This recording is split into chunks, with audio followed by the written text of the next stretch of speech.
So historically, it went from many-legged to eight-legged for arachnids. Let's move on to another kind then, crustaceans. Some of the most delicious arthropods you could ever ask for. Now, how many legs on these things?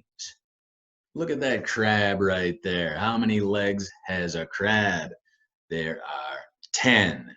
Yes, the claws, those count. Those are legs too. They are 10-legged. Crustaceans are 10-legged oftentimes, but not always. Specifically, there are the decapods, the 10-legged crustaceans, but there are other ones too that have more legs, like take a shrimp. How many legs on a shrimp? Well, next time you eat one, count them. You'll find that they have 10 walking legs, but then they have 12 more legs in back for a total of 22. Well, count them yourself and see if I'm right. These 12 other littler legs that they call swimming legs. So some crustaceans have more than just 10, but anyway, 10 or more. Crustaceans. Well, crustaceans, they live in the sea, though. They live in the ocean, and by living in the ocean, they can get really big. And so these are, I mean, the biggest ones today, you know, yay big. But on land, well, there's a kind called coconut crabs, and those are pretty big too. And they actually would drown to death in water. So there was that kind of land crustacean. And there's one other land crustacean that you've seen yourself. If you just go outside, you'll see them, and you would be surprised to know what kind that is. But I'll leave that one up to you. And well, in another video later, you'll be seeing those odd land crustaceans. Yes, so these things have been around for a very, very long time, and mostly they stayed in the sea, and delicious as ever. Let's move on then from those to the hexapods. All right, so hexa meant six-legged, and that includes all insects and a few other things. So, well, basically insects. Okay, so how many legs has an insect?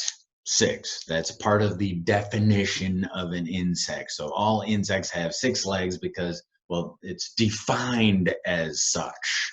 All right.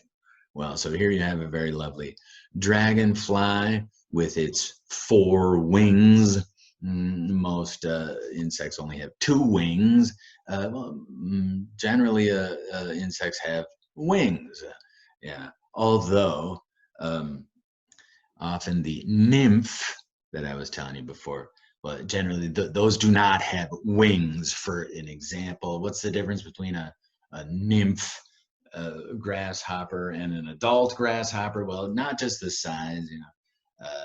The nymph did not have wings, only the adult had wings, for example. So even a nymph from an adult is a pretty big difference. All right, well, so insects then are the most diverse of all those subcategories of arthropods, and well, but all these subcategories here all together, they amount to a stunning, whoppingly huge number of species. I mean, arthropods altogether are more species than all the other 30-some animal phyla combined. These arthropods altogether amount to well over 1 million known species, and they keep discovering new ones all the time. And some of them say, well, I think there's probably at least another 1 million more species out there waiting to first be noticed by people and described in books. Nobody knows how many there are. There's so many of them. There's countless. Yes. All right. Well, so I should wrap it up, I suppose, with you. I think that'll be enough for arthropods anyway. That's all for the most successful and diverse kind of animals there have ever been. This phylum of animals known as the arthropods.